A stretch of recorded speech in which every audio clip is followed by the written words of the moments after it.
Tentu yang paling pertama adalah puji syukur kehadiran kita di jamaah atas segala macam nikmat karunia karunia anugerahnya yang dilimpah Allah kepada sekalian sekalian dan umat tanpa banyak hamba Allah yang namanya manusia ini.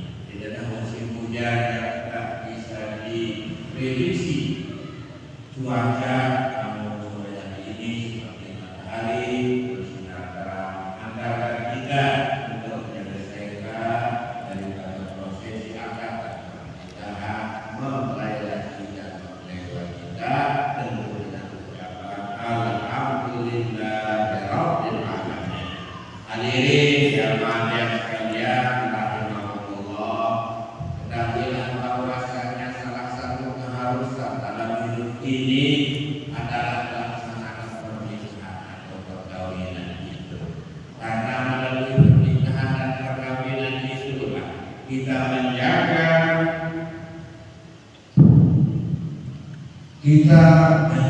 keberlangsungan hidup kita, mempertahankan jenis dan kelompok kita.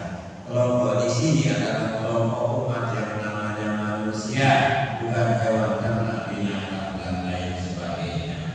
Maka dari itu Allah menciptakan makhluk manusia bersuku-suku berbangsa-bangsa, suku wa qabaila lita'arafu, untuk saling mengenal, untuk saling berhubungan, bermuamalah, berinteraksi, bersosialisasi. Akan tetapi di dalam beberapa hal pergaulan umat manusia yang kita kenal dengan nama muamalah atau interaksi itu, ada hak prerogasi Allah Ta'ala untuk memberikan menurunkan aturan-aturan yang perlu kenal dengan nama hukum, dalam hal ini syariat yang dibawa oleh utusan Allah junjungan alam Nabi besar Nabi Muhammad sallallahu alaihi wasallam. Maka terkait dengan prosesi akad dan pernikahan itu ada jenjang tingkatan hukum yang paling tinggi jamaah sekalian, lebih dari yang lainnya. Rukun yang kenal dengan sebutan istilah rukun namanya. Makanya ada istilah rukun iman, rukun Islam, rukun sholat, rukun sembahyang. Misalnya di antara rukun sholat itu membaca Fatihah pada setiap rakaat. Hanya nanti baca ada 10 rakaat, nesok seluruh sembahyang itu. Berarti itu rukun ini seperti di atas yang wajib berarti. Atau kalau kita ambil contoh para bapak haji, manakala pergi menunaikan ibadah haji, ada rukun haji, salah satunya wukuf di padang Arafah. Bisa untuk berhalangan khusus sakit, nggak bisa saya wukuf kalau saya sakit, nggak bisa. Yang sakit keras tidak ada, yang sekarang ini fakta karena dia hukum yang boleh. Makanya ulama memberikan solusi jalan keluar buat mobil ambulan, mobil jauh beli daripada apa, ada cukup syarat hukum daripada hukum itu daripada hukum ini boleh. Karena di atas wajib, namun wajib para kesekor tinggalan dari haji kalau bayar lagi ke zaman sekalian. Kalau lebaran lupa dan semuanya, susah tidak rukun diubah. Maka di dalam pernikahan itu ada rukun nikah yang terdiri dari kedua mempelai. Lalu ada wali yang boleh, ada wali ini jemaah sekalian. Nah kemudian paling kurang ada 2 saksi. Ini paling kurang ada 2 saksi. Maka diundang berbesar karena ini diberikan dibuka ke budaya menyaksikan pernikahan itu supaya lebih dan standar yang minimal para semakinnya. Lalu yang terakhir untuk nikah itu ada namanya sega. Sega itu hanya ucapan jemaah sekalian yang terdiri dari 2 para pihak. Pertama namanya ijab, yang kedua kabul. Jadi dalam berjamaah ijab kabul nikah serah terima berarti walinya menyerahkan putrinya, pengantin menerima serah terima berarti kepada ini dengan rukun yang berlaki-laki berarti. Maka dari itu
wajah hikmah kehidupan itu seringkali hilang di hadapan kaum beriman.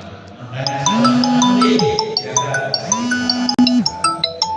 apa hikmah di antara banyaknya setiap orang laki-laki kesaksian hadir nanti ini supaya dia untuk memaklumi bahkan menceritakan bahkan menjadi saksi. Bila misalnya yang Rasulullah mengakai mamanya dijangkau dengan ini berkelahi dari orang, ternyata itu adalah istrinya. Sah barang itu. Ini jadi air, ini jadi dan biarlah ada fitnah. Nah kemudian yang laki-laki mengakai ini jawab sekalian belum usaha datang bisa melamar anak dia jadi menantu, beliau dia jadi warak, dia sah anak ini jawab sekalian karena belum usaha lain dari saksi daripada akad pernikahan ini. Karena sebagian ulama yang menjadikan Islam itu lagi hubungan itu lagi supaya kita ketemu sama orang banyak. Ini kalau tebak-tebak masa itu ada saksi ini wajib Islam yang lagi budi. Ulama Islam itu artinya pengumuman. Pengumuman itu bisa nyokol resepsi. Dalam negara itu resepsi kan ratusan dari saksian ya. Lebih dua orang yang menanyakan hikmah daripada perdebatan antara masyarakat. Tapi itu nanti kompetensi Ustaz belajar kita ini. Sekarang dulu sudah menyaksikan kedua mempelai ini telah melaksanakan akad pernikahan untuk menghalalkan diri berkumpul bareng membentuk bahtera rumah tangga dengan maksud melanjutkan keberlangsungan hidup mempertahankan diri sekelompok kita secara Islam. Makanya nanti berasal nikah sunnati maman aladi wa sunnati falaysa minni. Nikah itu tradisi saya, tradisi Nabi katanya. Orang kalau tidak tahu itu cara dan tradisi kami, dia bukan dari kelompok kami. Bagaimana tradisi yang menghormati itu? Ya mari kita sekalian syarat-syarat rukun, akad pernikahan, syarat saksi, syarat mempelai, syarat wali, dan seterusnya masuk catatan di pemerintahan. Nah, itu dia. Ada nanti, ada nanti teman-teman sekalian, misalnya berzina, alhamdulillah.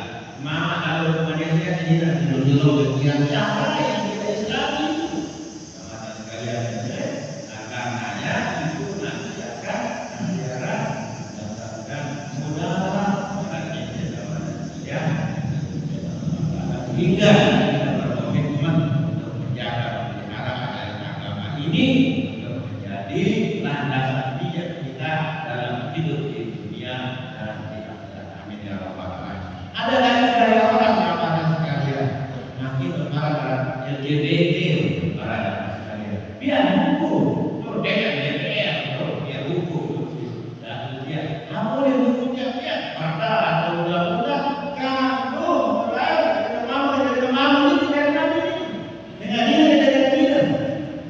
padahal lalu kan tujuan pernikahan itu untuk berkembang biak, melanjutkan keberlangsungan hidup, mempertahankan kelompok kita. Lalu mati jawab sekalian, lalu hari malu dan jawab ini berdana. Jadi ini berdana. Jadi bisa lagi di kelompok ini yang peraturan besar DPR itu pada lembaga ini. Ayo mana yang berani kamu dari kamu itu jadi ini bisa. Pada berani kamu dari kamu dasar kamu dasar Korea itu tidak apa. Pada berani bisa.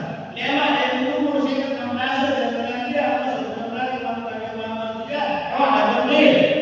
Awak tahu nanti kenapa dia tahu berarti berani ada saat dia jangan anak bodoh dia maka tercipta kemudaratan musnah manusia ini habis nanti dan dia pun akan mati banyak daripada sekalian. Nah, akan tahu, nah dalam dia balik, dalam jadi uang, dalam jadi tukang, dalam apa-apa, yang ada yang dari ada sedikit jenisnya mendatangkan kemudaratan.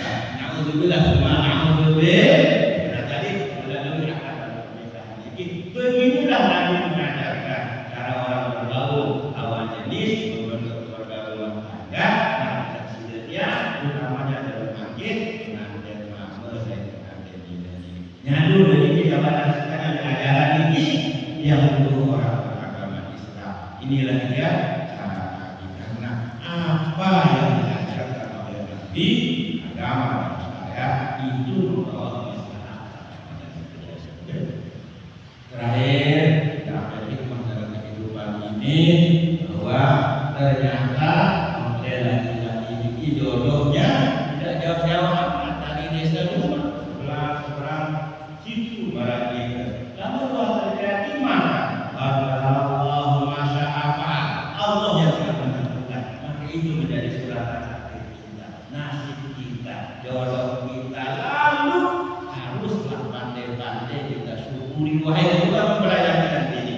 Karena ini pemilik keputusan mempelajari ini sudah terjadi disaksikan banyak orang dimintakan oleh wali langsungnya, walinya langsung syukurilah. Orang ini ke beda syukurilah. Nah, apa itu lagi berjalan dan bersoal. Kalau dia sampai kita berjangkauan isi, kita berjumpa dalam rumah belajar. Daripada yang dulu bisa berjodoh di Jakarta atau Sumatera atau DPU banjir barang ini bertelurik kamu apa? Berdoa kepada dia. Kalau ini kan rapat baik, tidak baik, murah ongkos, satu. Itu yang harus kita syukuri, jaga maka kedua kita yang berkata berawal daripada masyarakat berbulan dari keluarga rumah tangga. Kalau rumah tangga melahirkan anak-anak yang baik, bagus, bermutu dan berkualitas, itulah yang disebut persatuan daripada Nabi Muhammad